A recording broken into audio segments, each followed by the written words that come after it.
മുണ്ടൂർ കുമ്മാട്ടി ആഘോഷിച്ചു. രാവിലെ ക്ഷേത്രത്തിൽ വിശേഷ പൂജകളും കോങ്ങാട് കലാക്ഷേത്രയിലെ വാദ്യകലാകാരൻ ശ്രീവത്സന്റെ നേതൃത്വത്തിൽ 101 കലാകാരന്മാർ പങ്കെടുത്ത പഞ്ചാരി മേളവും ക്ഷേത്ര സന്നിധിയിൽ അരങ്ങേറി.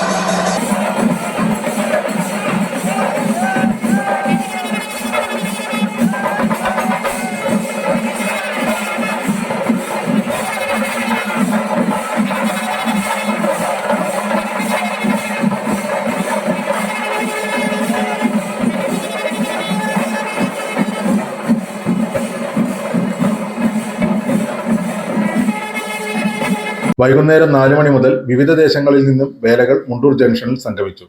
മുണ്ടൂർ ജംഗ്ഷനിൽ നിന്നും മുണ്ടൂർ പാലക്കീഴ് ഭഗവതി ക്ഷേത്രത്തിലേക്ക് എത്തിച്ചേർന്നു. ക്ഷേത്രത്തിലെ പ്രധാന ചടങ്ങായ മുടിച്ചാട്ടം അരങ്ങേറി.